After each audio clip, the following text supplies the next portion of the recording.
Kwa hiyo matatizo yake ilikuwa inatokana na dhambi, na matatizo ya dhambi iko kwa watu wana matatizo ya dhambi, iwe wameokoka au hawakuokoka, wawe wapagani au wanamjua Mungu. Kuna watu wana matatizo, wanapitia shida ya ndoa, wanapitia shida ya maisha, wanapitia shida ya kikazi, wanapitia shida ya kiafya. Kutokana na matatizo walifanya dhambi, na mshahara wa dhambi ni mauti. Lazima upende isipende itashughulikia. Lakini tukasema sababu ya pili ya matatizo, wengine wana matatizo kutokana na kitu inaitwa madhabahu, mambo wamerithi kutoka kwa baba zao. Na nilikwambia kama utajua uko na madhabahu, ni matatizo ya kufanana kwa familia, kwa nchi, kwa kanisa. Unakuta familia hawapataki, kuna familia hawafanikiwi, kuna familia hawaendelee. Sasa tukasema sababu ya tatu ya matatizo tukaita jina yake majaribu. Nikakwambia majaribu, utajuaje majaribu inakuja mingi kwa mara moja? Sasa leo tunataka kuingia sababu ya 4, na tuliweka njia ya mtu kutoka kwa majaribu. Tulisema ukiwa na majaribu kuna njia 5 ya kutoka kwa majaribu, lakini nitaenda leo haraka mara moja niende kuingia sababu ya 4 ya problem. Inawezekana unanifuata, uko na matatizo, uko mgonjwa, matatizo ya kimaisha, matatizo ya kikazi, matatizo ya kindoa, lakini inaweza ikatokana kati ya sababu 5. Na neno la Mungu alikuja kutuhukumu, lakini neno ya Mungu inakuja kutuponya, kupenda kututoa hatua moja na kutupeleka hatua ingine. Kama ni dhambi ndio inasababisha matatizo uko nayo, jibu tulisema ni kitu rahisi, ni kutengeneza maisha yako. Na ukiomba msamaha tu, Mungu anakusamehe na maisha yanapona. Lakini namba 2, kama ni madhabahu, matatizo ya kufanana kwa familia, unatokana familia maskini, unatokana familia waolewe, unatokana familia ndoa inavunjika, unatokana na familia yenyewe wanakufa kila mwaka, jibu ni kuvunja madhabahu. Na kama ni matatizo ya majaribu, tulisema kitu ya kwanza, tunashinda majaribu kwa neno ya Mungu, tunashinda majaribu kwa kuomba, tunashinda majaribu kwa kwenda kwa watumishi wa Mungu, wanatuombea, wanatuwekea mikono na matatizo yetu yanatoroka. Sasa tutaenda kuona leo sababu ya 4 inayosababisha watu waweze kuwa na matatizo. Na pasipo kuchelewa, tutachukua Biblia ya Takatifu, tutaenda kusoma katika kitabu ya Yohana sura yake ya 11 mlango wake wa kwanza hadi wa 5. Nasema tutaenda kusoma katika kitabu ya Yohana sura yake ya 11 mlango wake wa kwanza hadi wa 5. Yohana sura ya 11. Sawa baba.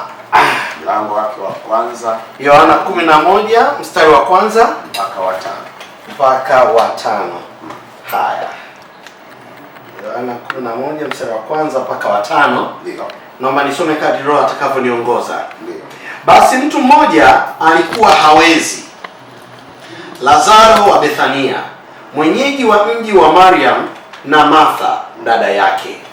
Ndiye Mariam yule aliyempaka Bwana marhamu, akamfuta miguu kwa nywele zake. Ambaye Lazaro nduguye alikuwa hawezi. Mstari wa 3. Basi wale maumbu wakatuma ujumbe kwake wakisema, Bwana, yeye umpendaye hawezi? Mstari wa 4. Naye Yesu aliposikia alisema, ugonjwa huu si wa mauti, bali ni kwa ajili ya utukufu wa Mungu, ili mwana wa Mungu atukuzwe kwa huo. Mstari wa 5. Naye Yesu alimpenda Martha na umbu lake na Lazaro. Jina la Bwana libarikiwe. Amen. Nasema nisikilize sasa vizuri. Ndio baba. Napenda kumaliza somo hii leo, najitahidi kusudi wiki inayokuja tunaanza somo mpya, kanuni ya uponyaji. Sawa. Na mara mingi napenda kufundisha kuponya jinsi watu wapone, kwa sababu binafsi mimi ni daktari wa wanawake. Sasa nachukua mifumo ya dunia kwa kuleta kwa maneno ya Mungu kwa ajili ya kutaka kusaidia watu. Nasema kama uko na matatizo yanayotokana na dhambi, wewe ni kutengeneza peke yake. Kama uko na matatizo kutokana na madhabahu, wewe ni kuvunja madhabahu. Kama una majaribu, tumia njia 5. Kitu ya kwanza, shinda majaribu kwa neno. Kitu ya pili, shinda majaribu kupitia maombi. Kitu ya 3, shinda majaribu, tafuta watumishi wa Mungu. Lakini inaenda mara moja. Tumetoka kusoma katika kitabu ya Yohana Mtakatifu. Biblia inasema hivi, siku moja Yesu alipokuwa anafanya kazi ya Mungu, Yesu hakuwa analala capital city Jerusalem, jiji kuu, lakini Yesu alikuwa analala nje ya capital city, kilomita 4 kwa miguu, katika mji unaitwa jina yake Betania. Na kwa nini alikuwa analala Betania? Kwa sababu hapo kulikuwa watoto 3 tumbo moja, Lazaro, Martha na Mariamu. Na hawa watu 3 walipenda maneno ya Mungu kupindukia, na Yesu alikuwa analala kwao kila siku, anakula pale, anahudumiwa pale. Na Biblia inasema sasa siku moja Yesu akaamua kwenda kulala Jerusalem, na aliifanya hiyo na sababu na makusudi, kwa sababu nilikwambia Yesu ana sifa 3 kubwa. Sifa ya kwanza ya Yesu ni mtu kweli. Mtu kweli ni kusema alikula, mtu kweli alilala, mtu kweli alilia, mtu kweli alichoka, mtu kweli alikuwa anapenda. Lakini nikakwambia sifa ya pili ya Yesu, Yesu alikuwa mwana wa Mungu kweli. Kwa mimi Dr. Frank kuzaliwa ilihitaji baba yangu na mama yangu wakae chini, lakini kusudi Yesu azaliwe kuhitaji baba na mama, ilihitaji Roho Mtakatifu na bikira. Kwa hiyo si mwana wa binadamu, lakini ni mwana wa nani? Wa Mungu. Lakini nikakwambia sifa ya 3 ya Yesu, Yesu alikuwa Mungu kweli. Mungu ana tabia 5 yenye binadamu duniani hawana, na binadamu yote anayepatikana na hii tabia 5, tupende tusipende, tutamuita Mungu. Na hiyo tabia 5 yote ya Mungu Yesu alikuwa nayo. Tabia ya kwanza ya Mungu, Mungu ndio muumba wa kila kitu. Na ukisoma Yohana 1:1 mpaka 3, inasema mwanzo alikuwa neno, neno alikuwa pamoja na Mungu, na neno alikuwa Mungu, na kila kitu kiliumbwa kwa neno. Ukishuka mstari wa 12 mpaka 14, na neno ilivaa mwili, na hiyo mwili kaitwa jina yake nani? Yesu. Kwa hiyo aliumba kila kitu ni Yesu. Na ndio nikwambia soma Biblia nzima, isipokuwa Biblia ya Kiswahili ndio inabadilisha maneno. Hakuna mahali popote hata siku moja Yesu alimuita Mariamu mama yake, hajawahi kumuita. Alikuwa anamuita mwanamke, kwa sababu aliyeumba Mariamu ni Yesu Kristo. Mungu hana mama na Mungu hana baba. Sasa tunaenda kama Yesu alikuwa Mungu, alikuwa anajua yote, alijua kitu gani itatokea, akaamua kwenda Jerusalem, na akalala kule, akaacha taratibu yake ya kuwa nalala Betania kwao na Martha na nini na Mariamu. Kuna jambo, na alipolala kule nyuma yake Lazaro akaugua, rafiki yake, na alipougua wakamtumia Mariamu na Martha pamoja na Lazaro mwenyewe, wakatuma ujumbe kwa Yesu. Walikuwa wanajua Yesu ana jina 32, na moja ya jina yake anaitwa Jehova Rafa, maana yake kwa Kiswahili Mungu mponyaji. Sisi madaktari wa dunia tunatibu lakini hatuponi, lakini daktari Yesu anatibu na anaponya. Na nikwambia sifa ya daktari Yesu ni nzuri kupita sifa ya madaktari wote kwa sababu 3. Madaktari wa dunia wanatibu magonjwa 2, magonjwa ya mwili na magonjwa ya kiakili, lakini daktari Yesu anatibu aina 5 ya magonjwa. Anatibu magonjwa ya mwili, anatibu magonjwa ya kiakili, anatibu magonjwa ya maisha, anatibu magonjwa ya kiroho, na anatibu magonjwa ya kijamii. Nikakwambia sababu ya pili Yesu kuwa daktari bora kupita madaktari wote, hata yale magonjwa sisi madaktari wa dunia tunatibu. Kuna magonjwa yanatiba. Ukimwi ni ugonjwa wa mwili, lakini ukienda kwa daktari Yesu, Biblia inasema kisiwezekana kwa binadamu, kwake kinawezekana. Kwa hivyo Yesu ana tiba ya magonjwa iliyo na tiba, na ana tiba ya magonjwa isiyo na tiba. Lakini kwa kuambia sababu ya 3 Yesu kuwa daktari bora kupita madaktari wa Marekani, madaktari wa Ulaya, Asia, kwamba madaktari tukikutana na tunaungana pasi moja kwa teta kushughulikia mtu, na kunafikia wakati akili ya madaktari inafika mwisho, mtu anakufa, anapelekwa mochari. Madaktari wa dunia wanatibu wagonjwa, hawatibu maiti. Lakini Lazaro alipougua, madaktari wa dunia walipotibu akili yao ilipofika mwisho, wakampeleka mochari, wakamzika. Ndio daktari wa madaktari bingwa akatokea, Yesu Kristo Mnazareti, akaja kumfufua Lazaro. Kwa Yesu anatibu anayeugua na anatibu anayekufa. Anatibu ndoa inaugua, anatibu ndoa inakufa, anatibu utumishi unaugua, anatibu utumishi unakufa, anatibu kanisa inaugua, anatibu kanisa inakufa, anatibu biashara inaugua, anatibu biashara inakufa, anatibu kazi inaugua na kazi inakufa, anatibu watu vijana wako kwa shida na kuweza kuwarudisha, na kuweza hata wale wamekufa anawafufua. Sasa Yesu kwa sababu ni Mungu, nyuma yake Lazaro aliugua, na hao wanafunzi wake Martha, Mariamu na Lazaro walijua kabisa kama watamuomba Yesu awaponye, ana tiba ya magonjwa ilikuwa namsumbua Lazaro. Na unanisikiliza hapa, inawezekana umeenda hospitali, umeenda kwa waganga, umeenda huko kwa kupona, lakini acha nikwambie jioni ya leo, huyu daktari uko namsikiliza si Dr. Frank, Yesu Kristo Mnazareti ana tiba sahihi kwa matatizo inayosumbua maisha yako. Haijalishi na njia, haina njia, haijalishi na sura au haina sura, lakini Yesu anatibu. Biblia inasema sasa alipotuma ujumbe, unisikiliza neno nakwambia sababu ya ile, sikiliza sababu ya ile watu wanapata matatizo. Ujumbe ilipofika wakamwambia rafiki yako mpendwa Lazaro anaugua. Kwa hiyo Yesu, ukisoma Biblia kule nyuma, Yesu alikuwa anaponya watu hata kwa kilomita 50, kilomita 100, na aende anasema tu kufika pale imani yako inafanya nini? Inakuponya. Pale Yesu na Yesu Bethania na Yerusalemu ni kilomita 4 kwa miguu. Pale Yesu atoke Yerusalemu ende mahali analalaka, anachinjiwa makuku, anahudumiwa, anapakwa mafuta, watumishi mahali wanahudumiwa na wao wanahudumu sana. Pale atoke Yerusalemu ende kumuombea Lazaro, hakufanya. Pale atume basi maombi, aseme kuanzia dakika inatamka neno uponyaji. Kama vile uko unasikiliza kwa radio, Mungu anaweza kuambia dakika inakutamkia neno uponyaji, na unapona, neno ufunguliwa, na unafunguliwa, neno ya baraka, na unapata baraka. Pale Yesu atume neno kwamba Lazaro kuanzia dakika hii amepona.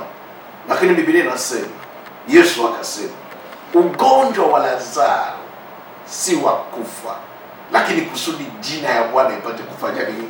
Kutukuzwa. Kwa hiyo sababu ya ine watu wako na matatizo. Unisikilize. Sababu ya kwanza nakwambia watu wana shida kutokana na madhambi zao. Sababu ya pili watu wako na matatizo kwa sababu ya madhabahu ya kule mahali wametoka, matatizo ya kufanana. Sababu ya tatu wengine wanajaribiwa na nani? Na shetani. Lakini sababu ya ine, Lazaro hapa si dhambi amefanya. Unisikilize. Lazaro hapa si madhabahu ya kwao, kwamba familia yao ikifika hiyo age walikuwa ndio wanaugua. Haiko hivyo. Lazaro hapa si majaribu ya shetani, lakini Mungu anairuhusu. Unisikilize. Ndio. Na sababu ya Mungu kuiruhusu, anataka jina yake ipate kufanywa nini? Kutukuzwa. Sawa sawa. Kwa kuna watu wana matatizo, Mungu anayaruhusu kusudi anatafuta jina yake ipate kufanya nini? Kutukuzwa.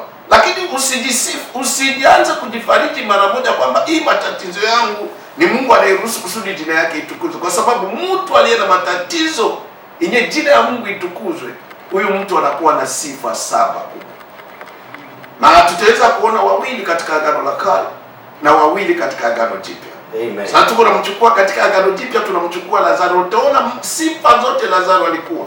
Ukimchukua mtu wa pili Yesu, na yeye pia alipata matatizo yenye kusudi jina ya Mungu ifanye nini? Itukuzwe. Sifa yote ya Lazaro Yesu alikuwa nayo. Lakini mkienda kwa Agano la Kale tutachukua pia watu wawili. Mtu mmoja Daniel alikuwa anapata matatizo, alipata ndani ya tundu ya simba, ya shimo ya simba. Na tutapata watu watatu waliotupwa katika tanuru ya moto, Meshaki, Shadraka na Abednego. Wote walikuwa na sifa 7. Na hao wote matatizo yao ilikuwa kusudi tu jina ya Mungu ipate kufanya nini? Kutukuzwa. Unasikiliza vizuri? Sawa. Kama una dhambi yako tengeneza, Mungu atakusamehe na maisha yatarekebika. Kama kuna madhabahu ya familia, unatokana na familia maskini, unatokana na familia isiyozaa, unatokana na familia ndio inavunjika, vunja madhabahu yako. Kama vile Mungu alimwambia Gideon, vunja madhabahu ya baba yako. Kama ni majaribu ya shetani, fanya hatua 5. Hatua ya kwanza, kemea matatizo. Yesu alishinda matatizo, majaribu kwa neno. Shetani alimuonyesha tatizo, yakajibu kwa neno. Njia ya pili, omba. Njia ya tatu, tafuta watumishi wa Mungu walio na sifa 5. Wenyewe wanaweza kukusaidia kurekebisha mpaka matatizo itoke.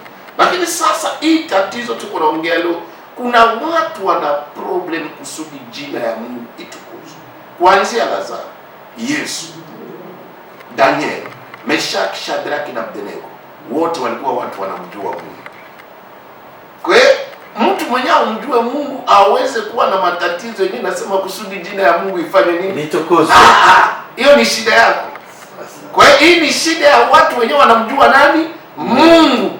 Yesu anamjua Mungu, Lazaro anamjua Mungu, Daniel anamjua Mungu, Meshaki, Shadraka na Abednego wanamjua nani? Mungu. Na kwa hivyo tukisema kwa Agano Jipya tunaweza kusema ni matatizo ya Wakristo. Hiyo ni sifa ya kwanza. Lakini sifa ya pili, na Meshaki, Shadraka, Abednego na Daniel na Lazaro na Yesu wote pia walikuwa na sifa ya pili inaungana. Wote walikuwa wanamwogopa Mungu na wote walikuwa wanamtumikia Mungu. Kwa sababu ya Yesu kuwa analala kwa sababu walikuwa wanamhudumia kila siku. Kando ya kuwa Wakristo, wao walikuwa watumishi wa nani? Wa Mungu. Kwa hiyo maisha yao inamwogopa Mungu, wanapenda Mungu. Lakini kando ya maisha yao kuogopa Mungu na kupenda Mungu, hao watu walikuwa wanamtumikia Mungu. Yesu mwenyewe maisha yake ilikuwa anamwogopa Mungu, na kando ya maisha yake kumwogopa Mungu alitoka mbinguni kuja kufanya mapenzi ya nani? Ya Mungu. Na kwa hiyo alikuwa anafanya kazi ya Mungu kila siku. Danieli alipohamishwa, walipelekwa katika nchi ya kigeni ya Babeli, kule ni miungu, lakini wao kule wanaogopa Mungu na wanatumikia nani? Mungu. Meshaki, Shadraka na Abednego wakiwa kule kwa nchi ya kigeni, kule wao wanaogopa Mungu na wanamtumikia nani? Mungu. Hiyo ni sifa ya pili. Unisikiliza vinonifuata. Na kama una vigezo, usiseme yale mambo kunapitia, ni kwamba jina ya Mungu inataka itukuzwe katika maisha yako. Sifa ya tatu, ulipate mzuri. Wakati wote walipata problem. Wakati Lazaro walipata problem.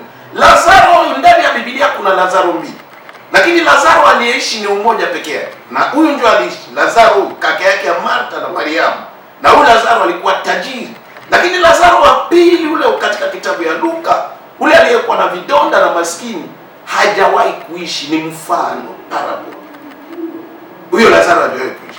Sasa tajiri anapougua, kando ya kutuma ujumbe ya maombi, kama wanahitaji kwenda hospitali ya kifahari, akakaa nini, ana pesa, mtu anaweza enda India, mtu anaweza enda Marekani, mtu anaweza enda Swiss kujitibisha mahali popote. Lakini na utajiri wake wote, alipopata matatizo, pale akimbilia hospitali, ye anatuma ujumbe kwa Yesu. Kwa hiyo ni mtu alikuwa anamtumainia Mungu. Safi. Kuna watu ni watu wa Mungu, ni wa Kristo. Kuna watu wanaogopa Mungu na wanatumikia Mungu, lakini matatizo yanapotokea, wao wanategemea watu au wanategemea pesa. Lakini huyu mtu tatizo ilipotokea, yeye pale ya kuangalia pesa zake, pale ya kuangalia uwezo wake, pale ya kutafuta, yeye njia yake ya kwanza kwa Yesu. Ni mtu anamtumainia. Kuna watu wameokoka lakini hamtumainie Mungu, wanategemea wazazi wao, wanategemea wake zao, wanategemea waume zao, wanategemea wajomba yao, wanategemea marafiki zao. Wengine wanatumainia mpaka kazi yao, na ndio unakuta iko tayari kukosa shughuli yote ya maneno ya Mungu kwa sababu anategemea nini? Kazi yake peke yake. Kwa hiyo kazi yake ndio Mungu wake. Yesu mwenyewe alipojua sasa anataka kuuawa, na yeye ni Mungu, alikuwa na uwezo ya kukwepa. Yesu hakutoka kwa miti, alikuwa na familia, familia Simba ya kabila ya Yuda. Alikuwa na uwezo ya kuambia familia yake, jamani, kuna watu wanataka pia kunishika. Tena ni Mungu, unajua watatoka wapi, anajua hesabu yao, anajua wanatoka mapanga na mashati na viti ya namna gani na mishale ya aina gani. Alikuwa na uwezo, tujipange, wao watakuja 200, si tujipange 500, tuwapige kwa sababu wanataka kuniua bila sababu yoyote. Lakini Yesu hakufanya hivyo, akamchukua Petro, Yohana na Yakobo. Na mara mingi si tafsiri, lakini nitaitafsiri. Mara mingi maombi ya Yesu ilikuwa na nguvu na ilikuwa na leta vitu mabadiliko na sura kubadilika.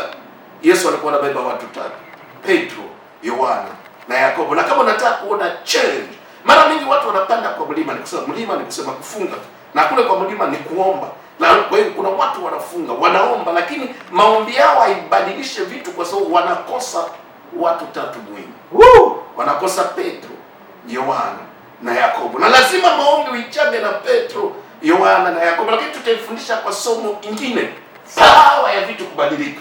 Sasa tunasema Yesu na yeye pale aambie familia yake. Unisikilize. Yesu kwa wakati anataka kushika, Biblia inasema kwa ile wakati Herodi na Pilato walikuwa wanatamani kumuona nani? Yesu. Na Herodi ni nani? Ni mfalme. Pilato ni nani? Gavana, liwali.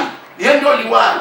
Sasa kwa hivyo alikuwa na uwezo pia ende tu kuambia Herode, njoo mimi huyu Yesu, unanisikia? Unasikia kama tuseme Dr. Frank isemekane hapa, Rais Samia iko ananitafuta. Mkuu wa mkoa wa Peru. Nakwambia ni sifa kubwa. Pili nikienda kuonana nao, hakuna mtu atanifanya tena kitu chochote. Alikuwa na uwezo ya kwenda kumuona mfalme, anambia angalia, kuna watu wamepanga hiki na hiki na hiki. Na unajua mimi sina makosa. Nafufua watu. Viwete wanatembea, vipofu wanaona, naalisha watu. Lakini Yesu hakutegemea. Alipopata anajua problem ya kuuawa iko. Lakini hii problem ya kuuawa ni ya mapenzi ya nani? Ya Mungu, kwa sababu Yesu alipolisha watu mikate. Mimi sikupata kitu. Babu yangu hakupata kitu kwa sababu ni wazungu walikuwa wanakula mikate. Alipotembea juu ya bahari ni jina yake iliinuka. Alipofufua Lazaro, huyu ni babu ya wazungu, si babu yangu alifufua. Lakini Biblia inasema ni kwa kupigwa kwake tu ndio sisi tulipona. Kwa hiyo alikuwa anakuja kufanya mapenzi ya Mungu. Na mapenzi ya Mungu lazima auawe. Na ndio maana mimi sitaki kuangalia mikanda yote ya filamu, mtaona wale watu ni wabaya. Kwa nini walimshika? Kwa nini walimpiga? Kama wangempiga mimi ningekuwa kwa dunia na ningekufa kwa dunia. Biblia inasema kwa kupigwa kwake. Mimi nashukuru vile walimshika. Mimi nashukuru vile walimtemea mate. Mimi nashukuru vile walimpiga makofi. Mimi nashukuru vile walimpiga mkuki. Walifanyia kila kitu kwa sababu bila yeye Yesu kufa kwa msalaba. Saa zingine nimekufa na mimi. Nakumbuka kabla ya kuokoka tulikuwa kwa bendi ya muziki. Tulikuwa 7. Na wenzangu wote 6 wamekufa. Wewe mlikuwa 7? 7. Ilikuwa ni miaka zamani. Ninacha muziki kitambo. Lakini nimebaki peke yangu. Na kama kitu inasababisha nibaki peke yangu, kwa sababu nilikubali kumpokea Yesu kuwa Bwana na mkombozi wa maisha yangu. Na hiyo ndio inasaidia. Kwa hiyo mimi nafurahia wale waliompiga. Sina no problem. Sitaki kuangalia ile filamu, sitaki kuiona, hainisaidie. Lakini mimi nafurahia kwa kupigwa kwake. Mimi nimepona. Sasa Yesu hakuwa kwa problem. Usikilize. Hapa si problem ya chakula. Hapa si problem ya ndoa. Hapa ni problem ya kufa, na si kufa ya malaria, si kufa ya ukimwi, kupigwa na kuuawa, ile kifo mbaya na anaiona na anaijua. Yes, akachukua Petro na Yohana na Yakobo, akapanda mlimani kwenda kuomba Mungu. Kwa hiyo na yeye alikuwa anamtumainia nani? Mungu.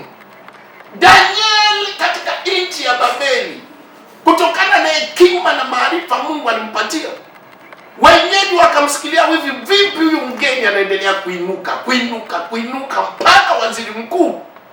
Wakatengeneza njama, wakaangalia waweze kumpata kwa makosa yote. Kwa hiyo alikuwa anaogopa Mungu, lakini kando ya kuogopa Mungu alikuwa anatumikia Mungu.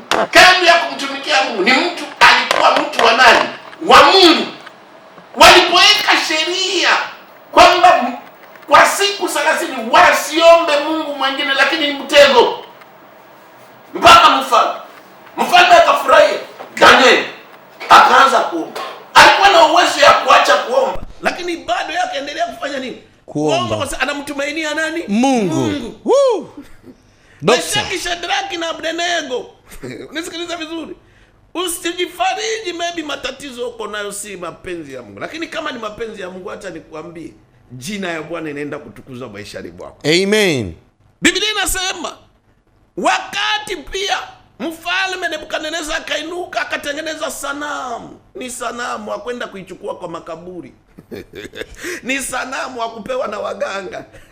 Ni sanamu akupewa na mapepo. Akatena sanamu ya dhahabu, ina hela mingi.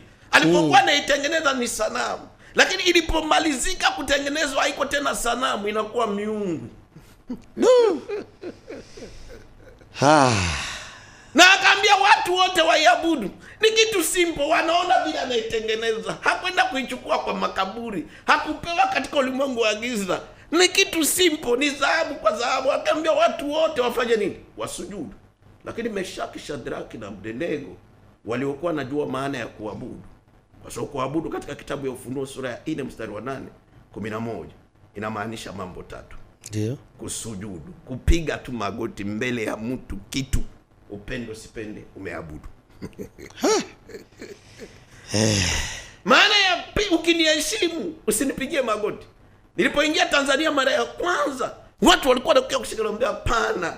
Petro alipopigiwa magoti na Kornelio, Petro akamuinua Kornelio, akamwambia usiniabudu mimi ni mtu kama wewe. Mwabudu Mungu. Malaika aliyemfunulia Yohana kitabu ya Ufunuo, na Yohana mwisho akaona huyu malaika iko special wa maana sana. Yohana akaanguka kwa magoti, malaika akamwinua akamwambia, mimi ni mtumishi kama wewe, mwabudu Mungu wa pekee. Hey. Ukipiga magoti kwa kitu chochote au mtu yoyote kwa heshima ya maneno ya Mungu, upende usipende, ukubali usikubali, umeabudu. Na kuna watu wengi watu miungu. Tunao wengi katika nyakati ya mwisho hii. Na kuna vitu, sanamu yote ukiipigia magoti kwa maneno ya Mungu, upende usipende, ulishaabudu. Na Meshaki, Shadraki, kwa sababu ni watu wanamjua Mungu, ni watu wanaogopa Mungu, ni watu wanatumikia Mungu, walipoambia wasujudu walikataa. Na mfalme alipowaita wao wakasema, sisi hatuta, na hata kama mfanye nini, Mungu wetu. Kwa hiyo wanamtumainia nani? Mungu. Kwa sababu Mungu wetu, kitu iko natusababisha sisi tusisujudie kitu, kwa sababu tuna Mungu tunayefanya nini, tunayemtumainia. Mungu wetu ana uwezo ya kutuokoa, na kama hata tuokoa sisi hatufanye nini, atusujudu. Kwa hiyo nakwambia, sifa ya kwanza ya mtu mwenye kunapitia matatizo iliyo sawa sawa na mapenzi ya Mungu, number 1 ni mtu anamjua Mungu, kwa hivyo ameokoka. Lakini number 2, huyu mtu ni mtu anaogopa Mungu na kutumikia Mungu. Lakini number 3 ni mtu anamtumainia Mungu maisha yake kwa kila kitu. Na mtu wa aina hiyo hawezi kukosa ibada kwa sababu ya kazi. Mtu wa aina hiyo Mungu ndio iko na nafasi ya kwanza kwa maisha yake, kazi nafasi ya pili, watoto nafasi ya 3, biashara nafasi ya 4. Lakini sifa yao ya 4, wakati tatizo ilitoka, unisikilize vizuri. Ndio baba. Wote waliomba. Lazaro alipougua, kuanzia Lazaro, Martha na Mariamu wakatuma ujumbe. Kwa hiyo ni maombi kwa Yesu. Sasa rafiki yako mpendwa ni mgonjwa sana. Unajua kuna watu wameokoka, wanapenda Mungu, lakini problem ikitoka, nguvu ya kuomba wafanye nini? Hawana. Ni kulalamika, kunungunika, kuambia kila mtu problem zake. Sasa hiyo sio sifa ya mtu anayemtumainia Mungu, na sifa ya mtu mwenye awe na matatizo yenye kusudi ya mapenzi ya nani? Ya Mungu, na kusudi jina ya Bwana ifanye nini? Itukuzwe. Lazaro, Martha, Mariamu waliomba. Unapojua unapoomba ni silaha. Unaweza, mwanajeshi wote iko na nguvu wakati iko na silaha. Hata mwanajeshi wa Marekani akija hapa, lakini kama ana silaha, raia hata wa Tanzania tunaweza tukamshughulikia. Lakini akija na silaha kalikali, inakuwa vigumu. Sisi wote tunafanya nini? Tunamuogopa. Martha, Mariamu na Lazaro waliomba. Yesu mwenyewe alipojua sasa anataka kwenda kuuawa, Biblia sasa akaenda kuomba, akasema, Baba, ikiwa ni mapenzi yako, kikombe ifanye nini? Ilipitia. Anaenda kuomba. Danieli alipojua kwamba wameweka mtego, mtu atatupwa ndani ya tundu ya simba, ya shimo mwenyewe wanaweka simba mkule. Biblia sasa kwa siku alikuwa anaomba mara ngapi? Mara 3. Akaendelea kumuomba Mungu. Meshaki, Shadraki na Abednego walipopelekwa mbele ya mfalme, mfalme yuko anataka kuwashosha, angalia, nimesikia, ninajua wamesingizia. Sasa nataka kuweka pale ile sanamu, filimbi ipigwe, zeze ipigwe, msujudu. Wao akamwambia maombi ya wazi. Anasema sisi hatutaabudu Mungu wetu. Kwa hiyo wanamuomba nani? Mungu wao, ule wanaomtumainia, ule wanaomtegemea. Na mara mingi watu wako na matatizo, lakini wanatembelea wakinungunika, wakilia, wakijisikilia huruma. Lakini Mathayo 7:7 inasema, ombeni nanyi mtapewa. Na kwa maneno ya Mungu ni vitu 2 peke yake ndio ngumu kupita kila kitu kwa maneno ya Mungu. Kitu ya kwanza ngumu kwa maneno ya Mungu ni kuomba. Lakini mimi naongelea, na nilishafundisha tena, siongelee vile wanaomba makanisani, naongelea vile wanaomba kwa neno ya Mungu. Ndani ya Biblia kuomba inamaanisha mambo mangapi? 2. Na aliyetuonesha tunaomba mtu anaitwa jina yake nani? Ana alipokuwa na problem ya kupata mtoto, alipanda hekaluni na akaanza kuomba. Lakini alipokuwa naomba anasema polepole, mchungaji wa kanisa asikie, na mchungaji akaja kumwambia, mama, ulevi wako utamalizika mpaka wakati gani? Ana akamwambia mtumishi wa Mungu, mimi si mlevi, lakini nina problem, ninamimina moyo wangu mbele ya nani? Ya Bwana. Kwa hivyo kuomba ina maana mbili. Maana ya kwanza kuomba ni kusema. Wakati wote huko unaspiga magoti, uwe kanisani, uwe nyumbani, tuseme wanaambia muombe, unainamisha kichwa, unakaa kimya, unafikiri. Hiyo si kuomba, unafikiri. Kuomba lazima edo useme kwa sauti ndogo au useme kwa sauti nini? Kubwa. Ni kama tu vile mtoto anaenda kwa mzazi yake anamwambia, baba, nina haja ya hiki na hiki. Na ukisimama mbele ya baba unanyamaza, na baba atakuwa hana shida. Wewe unakosa nauli, baba hana shida kumwambia chochote.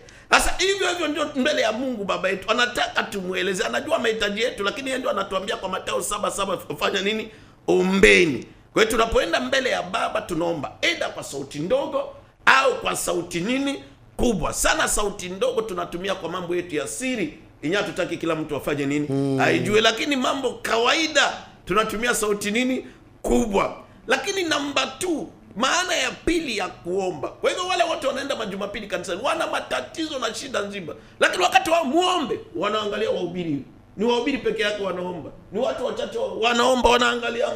Akikutanisha macho na kiongozi wa ibada, akikutanisha macho na mchungaji, wakitoshana macho anaacha. Ni kama yuko na hataka mchungaji asimuone kwamba aombake, japo uko na matatizo yako. Lakini maana ya pili ya kuomba, Ana akamwambia mtumishi wa Mungu, ninamimina moyo wangu mbele ya Bwana. Ndani ya moyo wa Ana kulikuwa nini? Kulikuwa uchungu. Ameolewa lakini azae, mke mwenzake amekuja kuzaa watoto, kila siku wanamuongelea. Kwa hiyo anatoa maneno kutoka ndani ya nini? Ya moyo. Sasa kwa bahati mbaya ukienda majumapili kanisani, watu hawatoe maneno kutoka ndani ya moyo, watu wanatoa maneno kutoka ndani ya akili.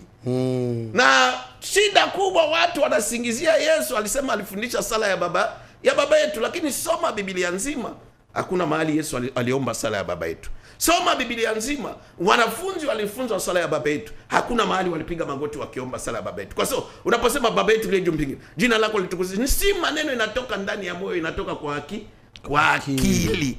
Wakati wote hujatoa maneno kutoka ndani ya moyo wako, wewe bado haujaomba.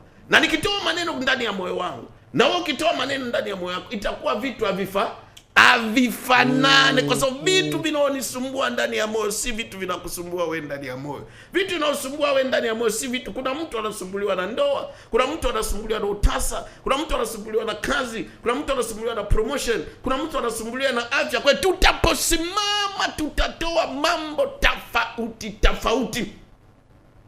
Kwa hiyo ni sifa yenu. Nakwambia mtu aliye na sifa kwamba iko napitia kitu nye Mungu anataka jina yake ipate kufanya nini? Kutukuzwa. Lazima huyu mtu akuwe na sifa ngapi? 7. Na 7 ndani ya Biblia ina maana 7. Lakini siingie kwa hiyo somo, lakini maana kubwa ya 7 ukamilifu, perfect. Na ndio maana Mungu Elisha akamwambia nani na mani ajitupe mara ngapi? Mara 7. Na ndio maana Elia wakati kiisha kuua manabii Baali na kufanya dhabihu, akamtuma mtumishi wake angalie kwa anga mara ngapi? Mara 7. Na ukiota 7, maana ya kwanza 7 kubwa, ukamilifu wa Mungu. Ukiwa unaombea mchumba na Mungu anakuonesha 7, Mungu akwambia yule msichana, huyo mvulana ni sawa sawa, ni mapenzi kabisa ya Mungu. Sasa kwa hivyo kitu iko sawa sawa na mapenzi ya Mungu, lazima iwe na mambo 7. Kitu ya 5, unisikilize. Hata waliomba, unisikilize. Martha, Mariamu na Lazaro waliomba. Yesu aliomba. Daniel aliomba. Meshaki, Shadraki na Abednego waliomba. Lakini maombi yao haikuzuia hiyo matatizo kuwafikia. Wote iliwafikia. Darasa zuri. Kuna kitu naombea inazika mwezi, mwaka, miaka 2 unapanda milimani, unafunga maji nini, inakuja. Inakuja. Wanaombea tena mbaya, ndio inakuja nguvu. Wanaomba kaka yao iko mgonjwa aponywe, lakini zaidi wanaomba. Njoo Lazaro anafanya nini? Anakufa. Yesu anaenda kuomba, Biblia inasema mpaka machozi yake kadondoka kama damu asife. Mwisho wa siku anafanya nini? Anakufa. Nani? Danieli kwa siku anaomba mara 3 asitupwe ndani ya shimo ya simba. Akafanya nini? Akatupwa. Meshaki, Shadraki mbele ya mfalme wanaomba, sasa sisi Mungu wetu nini na nini? Wakafanya nini? Wakatupwa. Na kuna vitu inawezekana miaka 2, 3, miaka 5 naiombea kila siku. Ninavunja, ninaharibu, ninakemea. Lakini zaidi uko naomba, zaidi unaikemea, zaidi unaivunja, ndio unaona zaidi inaendelea kuongezeka, ndio inazidi kuwa mbaya zaidi, ndio inazidi kuwa mbaya zaidi. Na kama utaelewa utavunjika moyo na utakata tamaa. Lakini kama nitakuwa naombea kitu akipende kubadilika, mimi nitaanza kuwa na maswali. Maybe kitu Mungu anairuhusu kusudi jina yake ipate kufanya nini? Kutukuzwa. Na wote walipotumbukizwa kwa hiyo problem ilikuwa problem mbaya. Lazaro akafa. Alitoka mgonjwa na akafanya nini? Akafa. Yesu Kristo alitoka katika hofu, akajipata anafanya nini? Anatundikwa.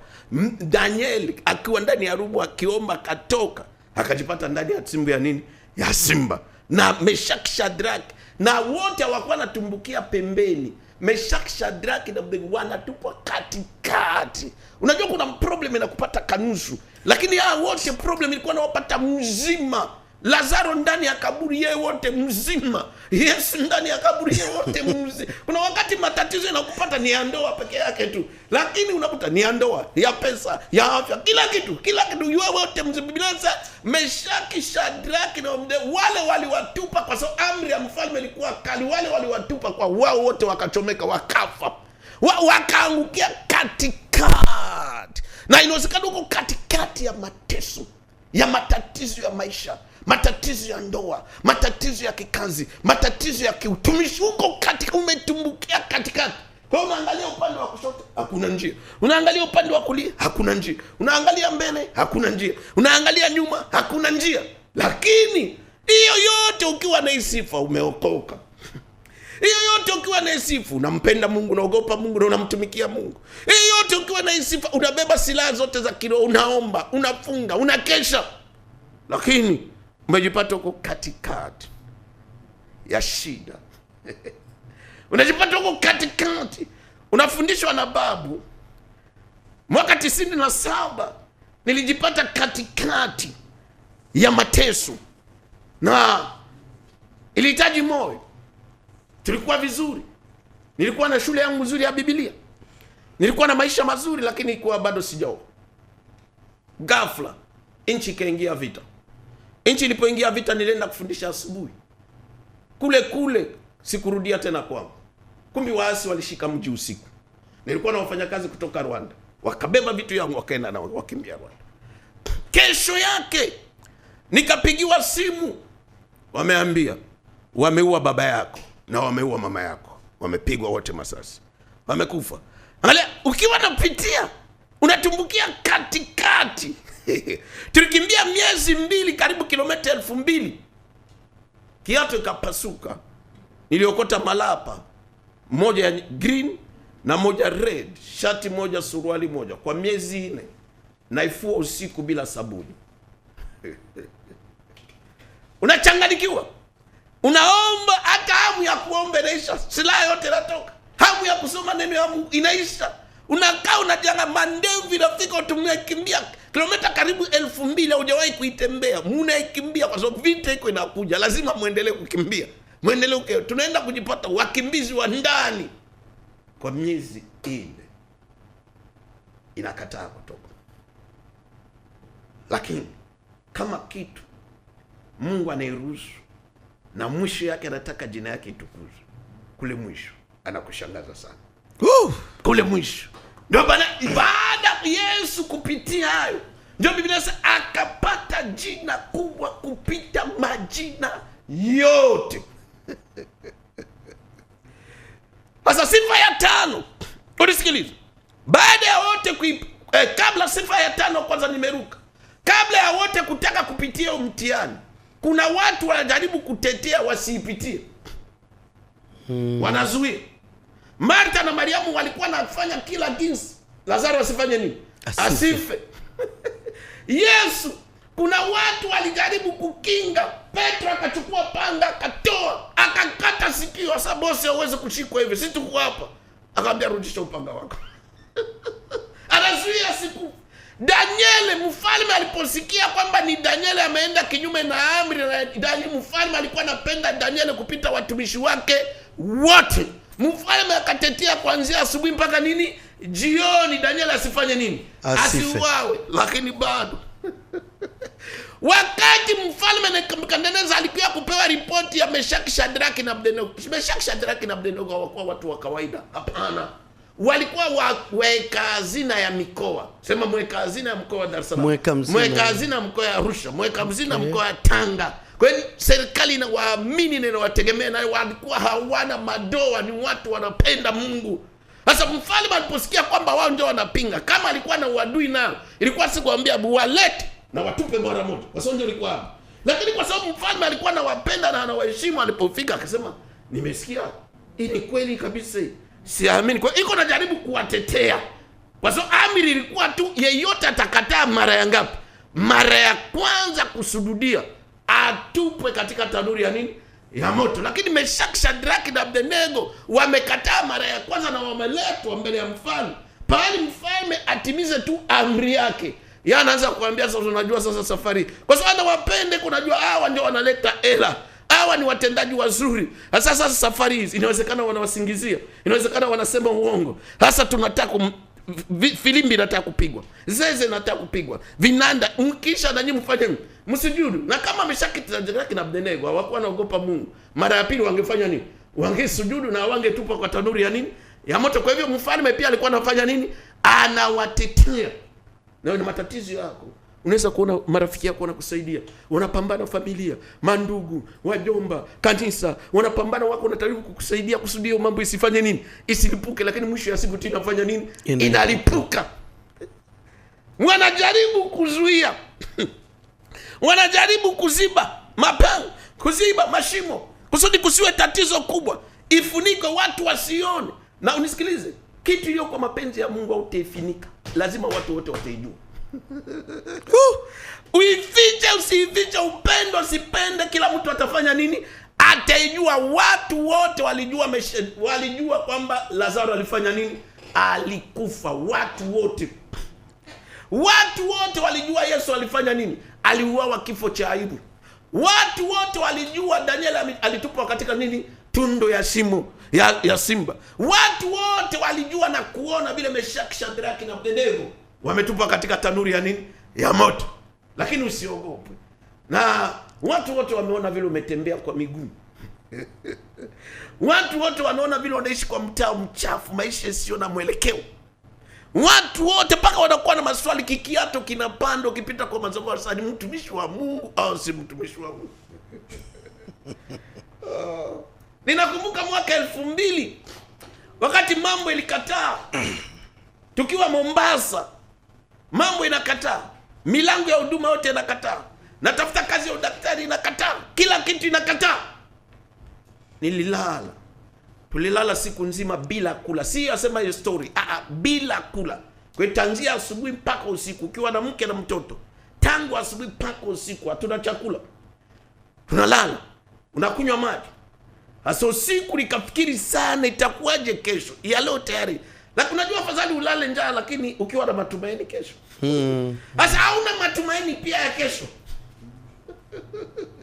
Nikakumbuka ndugu zangu moja wanatoka Kongo, wanakuja kubeba mizigo yao na meli. Wanakuja kubeba mizigo yao kwa meli. Ni matajiri. Nikasema mimi nitawafuata. Lakini mahali walikuwa Magongo na mahali mimi nilikuwa Likoni, kilomita 25 kwa miguu. Nilipiga na miguu, sina fare. Sina pesa ya kulipa daladala. Niliamka saa 10 na matumaini yote. Angalia, nasikia aibu. Mke wangu amelala njaa. Mtoto amelala njaa. Daktari, kipawa kubwa. Kazi ya Mungu tumeifanya kwa miaka mingi. Nilifika kule kwa ndugu yangu saa 3 ya asubuhi. matajiri, si huyu anajua, si tule tu matajiri wa madola, mamilioni ya madola. Niliwapata zaidi ya 30 wakiwa pale wanakuja kuchukua mamali yao, malori. Niliwaeleza kila mmoja hata tu nauli ya kurudia hakuna ule alinipatia. Nauli acha kunipatia ya kula. Hata nauli ya kurudia. Ndio tatizo. Kama ni ya mapenzi ya Mungu utajaribu kuifunika, kutumia kila njia, kila mbinu, inakataa. Nilirudi, angalia, afadhali ile 25 nilienda mbele ya miguu nikiwa na matumaini. Nilienda na Mungu. Sasa unakosa hata nauli. Huko nakumbuka uliacha mke wako ujana wa kukula na mtoto. Nilirudi, haikuwa mimi. Haikuwa mimi. Sasa twende mbali. Lakini wote wale walipotupwa kwa hiyo mateso, na inawezekana uko unapitia hiyo mambo ya ndoa. Zaidi sana watu wanaopitia matatizo sana ni watu wanaitwa watumishi wa Mungu. Kuna watumishi wengi wa Mungu wazuri, wana vipaji vizuri, wana mwito mzuri, wana maono mzuri, lakini wako napitia mambo pako na baki na maswali. Unaweza enda tena mlimani kuomba, umuulize Mungu, uliniita au kufanya nini? Au kuniita. Lakini acha nikwambie, kama ni kitu sawa sawa na mapenzi ya Mungu, mwisho yake hiyo kitu kinamalizika kuwa vizuri. Lakini kitu napenda na kitu nzuri kupita yote, hata kama Lazaro alikufa na akakaa kwa kaburi siku 4. Unasikiliza vizuri? Ndio. Hata kama Yesu aliuawa akakaa kwa kaburi siku 3. Hata kama Danieli alitupwa ndani ya pango ya simba akakaa usiku mzima. Hata kama Meshaki, Shadraki na Abednego walitupwa katika tanuri ya moto wakakaa siku nzima, wote walitoka. Amen. Wote walitoka. Na matatizo huko na yapitia, haijalishi ni ya namna gani, haijalishi imechukua miaka ngapi, haijalishi imechukua miezi ngapi, umetumbukizwa katikati ya tatizo ya umaskini, umetumbukizwa katikati ya matatizo ya magonjwa, umetumbukizwa katikati ya matatizo ya ndoa, ugomvi, vita, Mungu katikati. Lakini kama ni matatizo, jina ya Mungu inataka itukuzwe. Mapepo ipende sipende, Dar es Salaam ipende sipende, wachawi wapende wasipende, watu wapende wasipende, nguvu ya giza ipende sipende, unaenda kutoka kwa hiyo matatizo. Lazaro siku 4 kibinadamu, ukipiga mahesabu hakuna njia. Na matatizo uko nayo, ukijaribu kuipiga mahesabu hakuna njia. Na nikiangalia ile mwaka 2000 bila tuliteseka na kulala na njaa, hakuna njia, hakuna picha. Lakini baada ya miezi 6 from nowhere, Mungu akafungua mlango, tukajipata mimi na mke wangu na mtoto tukiwa Spain. Kimaajabu. Hata tukipiga hesabu ya damu, kwa sababu kama ya kula hakuna. Nilikuwa kiateka wa nyumba ya mtu, kuweza kulipa nyumba. Mwenye nyumba anambia, sasa wewe naona huko mtumishi wa Mungu, nakupa karumu hapa, wewe ndio utakuwa na dipisha. Peleka pesa yangu benki. Sina uwezo ya kulipa nyumba, sina uwezo ya kununua chakula. Sasa kuniambia kwenda Ulaya, itatokea wapi? Lakini tukajipata tunaenda kuishi, si kutembea. Tunaishi Spain na mke wangu na watoto. Kila kitu ikabadilika mara moja. Unasikiliza? Na wakati sasa, unasikiliza? Kwa nini Mungu Yesu alikataa kumponya Lazaro akiwa mgonjwa? Alikuwa na uwezo. Alijua kama atamponya Lazaro akiwa mgonjwa, hata kwa Biblia haitaandikwa, haitakuwa na impact. Okay. Mungu alikuwa na uwezo ya kuzuia Lazaro asife, lakini aliachilia kwa sababu anaona akimponya akiwa mgonjwa haitakuwa na impact, haitakuwa na mguso na jina yake haitatukuzwa. Mungu alikuwa na uwezo ya kuzuia Yesu asifanye nini? Asiuawe. Ukisoma Biblia, wakati wale waliokuwa kumshika, akawaambia mnamtafuta nani? Sasa Yesu Mnazareti. Akamwambia ni mimi. Ile kusema tu yeye kwa sababu kwa maombi, wote wakaanguka chini. Nguvu ya maombi kafanya nini? Ikawatupa chini. Wakasimama, kauliza mara ya pili, mnatafuta nani? Yesu Mnazareti. Ili kusema wakaanguka. Walianguka mara 3. Kwa hivyo hawakuwa na uwezo ya kumshika. Yesu tu ndio alizuia hiyo zoezi isifanye nini? Isiendelee, kwa sababu miguu yao ingevunjika yote pale. Ingekuwa mimi ndio sasa mnatafuta nani? Dr. Frank, kwa sababu mimi wanaanguka chini, haleluya, shaka barash, mtafuta nani? Ningewavunja wote miguu na kisha story andikwe tofauti. Waliokuwa nakuja kushika Dr. Frank, waliokuwa kushika Yesu, wote miguu yao imefanya nini? Imevunjika. Kwa hiyo maaskari hawakuwa na uwezo juu ya nani? Ya Yesu. Lakini alizuia hiyo zoezi kusudi mapenzi ya Mungu ifanye nini? Itimie, na kusudi jina ya Bwana ipate kufanya nini? Kutukuzwa. Mungu alikuwa na uwezo ya kuzuia Meshaki, Shadraki na Abednego wasitupe katika tanuri ya moto. Na kama wangetupwa, hata kwa Biblia haingeandikwa na haingekuwa na impact. Mungu alikuwa na uwezo ya kuzuia Danieli asitupe katika pango ya nini? Ya simba. Na kama angetupwa, haingefanya nini? Haingeandikwa na jina ya Mungu haingefanya nini? Haingetukuzwa. Na Mungu, yale matatizo uko nayapitia wewe unanisikiliza, Mungu alikuwa na uwezo ya kuizuia. Lakini anairuhusu. Sababu ya kuiruhusu, anataka jina yake itukuzwe, aweze kumsifu mtu bila kufanya chochote. Mungu hakikisha analeta. Ndio Mungu ndio alimwambia Musa, anawatoa wana Israeli Misri, anawapeleka Kanaani. Kulikuwa njia rahisi ya wiki 2 wafike. Lakini Mungu akamwambia Musa, mwende mpite kwa mto, mwende kupita kwa bahari ya Shamu. Farao ataposikia mmepita kula atajua mmepotea, lakini mimi nitaruhusu kusudi nataka jina yangu ifanye nini? Itukuzwe. Kwa hiyo ilikuwa siasa ya Mungu, iko nataka jina yake itukuzwe. Na yale mambo uko napitia ni siasa ya Mungu, anataka jina yake ipate kufanya nini? Itukuzwe, lakini uwe na sifa 7. Sifa ya kwanza, uwe mtu umeokoka, Mkristo. Sifa ya pili, uwe mtu unapenda Mungu au kuogopa Mungu na kutumikia Mungu. Sifa ya 3, uwe mtu unayemtumainia Mungu.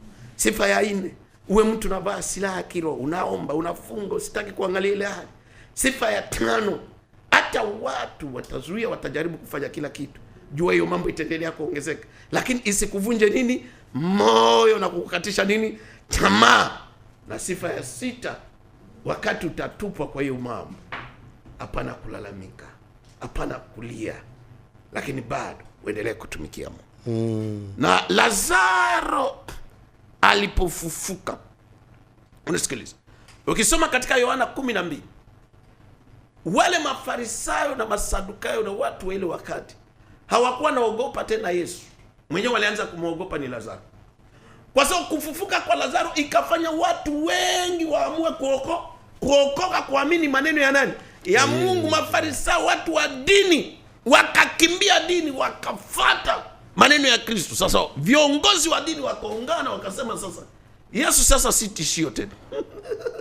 Tishio ni huyu Lazaro, lazima tuwe. Kwa sababu tunapoteza sadaka, tunapoteza fungu ya 10, tunapoteza kila kitu. Sasa angepona akiwa na magonjwa ya kichwa, hakuna watu wangeokoka. Lakini Mungu alitaka afe, akae kwa kaburi, watu wote wajue, historia iandikwe kwamba alikufa, amezikwa, tumbo imepasuka. Anapofufuka inasababisha watu wengi wajue ukubwa wa Mungu na jina ya Bwana ifanye nini? Kutukuzwe. Na inawezekana uko na matatizo ya miaka 10. Inawezekana uko na matatizo ya miaka 8. Inawezekana uko na matatizo ya miaka 7 kwa ndoa. Lakini Mungu iko na iruhusu, iko na taka jina yake ipate kufanya nini? Kutukuzwa. Yesu alipanda mlimani, aliomba kila maombi ya kila. Ndani ya Biblia kuna aina 18 ya maombi. Paulo anaambia Waefeso sura ya 6:18, na tuombe maombi ya aina zote. Na Yesu kwa sababu ni Mungu, kwa hivyo pale kwa msalaba aliomba maombi ya aina yote 18, lakini haikujibiwa. Mwisho akajipata anakufa. Lakini alipofufuka, Biblia inasema katika kitabu ya Matendo ya Mitume sura ya 4, akapata jina kubwa kupita majina yote. Na nakwambia kwa sasa uko na kajina kadogo kwa sababu uko napitia matatizo fulani, lakini kuanzia kesho, mwezi ujao, mwaka ujao, unaenda kupata jina kubwa kupita majina yote. Wale waliokuwa mbele yako watakuwa nyuma yako, watakushangaa. Wale waliokuwa naona kama wako vizuri watakushangaa vile unakuwa mzuri kuwapita. Wale walikuwa nafikiri hautakuwa chochote watakushangaa kuona unakuwa kila kitu. Ukienda Daniel, unisikilize.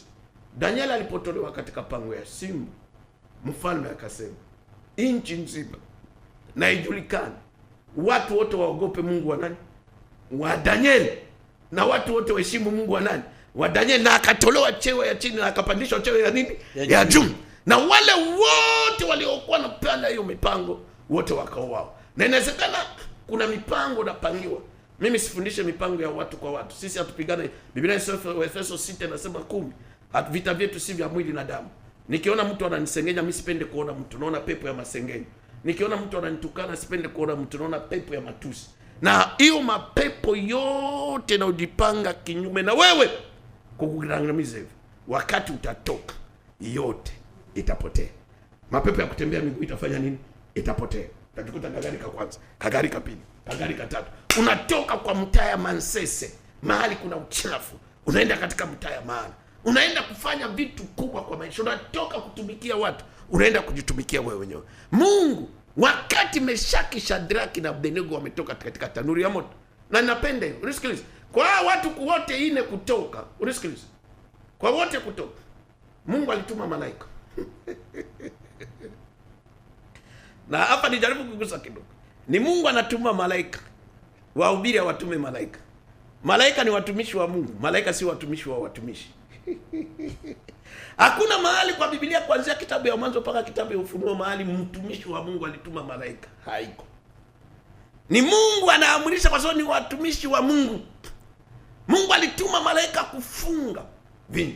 Na mfalme akasema Mungu alituma malaika kuweza kuzuia moto isipate nafasi kwa mwili ya nani?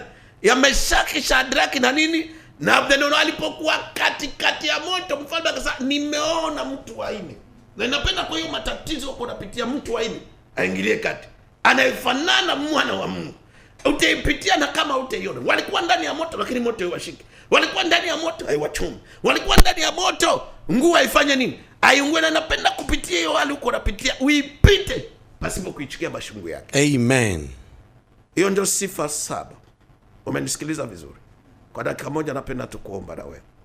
Kitu nitakuomba, Mungu, haijalishi nachukua mwaka ngapi, miezi ngapi, mapepo ipende sipende, nguvu ya giza ipende sipende, unaenda kutoka kwa hiyo matatizo. Amen. Napenda weka mkono wako kwa kifua niombe na wewe. Baba, katika jina la Yesu, tunakubariki, tunasema asante. Tumesikia neno lako. Na bila sasa tutasikia neno lako na neno lako litatuponya. Tumegundua Bwana ya tunayapitia umeyaruhusu kwa maisha yetu. Umeyaruhusu katika utumishi wetu. Umeyaruhusu katika ndoa yetu. Umeyaruhusu katika afya yetu. Umeyaruhusu katika kazi yetu. Umeyaruhusu katika nchi yetu. Katika familia yetu. Kusudi jina lako litukuzwe. Ninaalika mtu wa nne, ule aliyotokea katikati ya Meshaki, Shadraki na Abednego. Mwana. Sasa alifanana mwana wa Mungu. Nataka roho wa Mungu aingilie kati. Nataka roho wa Mungu aingilie kati. Kwa hiyo kaburi imezikwa, ufufuke katika jina la Yesu. Biashara ifufuke, utumishi ifufuke, ndoa ifufuke, kazi ifufuke, afya ifufuke. Pokea uponyaji kupitia jina lako Yesu Kristo. Tunaomba na kuamini. Amen. Amen. Mungu awabariki. Amen. Awashangaze. Tunapatikana kila Jumatatu mpaka Ijumaa kuanzia saa 3 mpaka saa 11 tunafanya counseling, ushauri na maombezi. Tunapatikana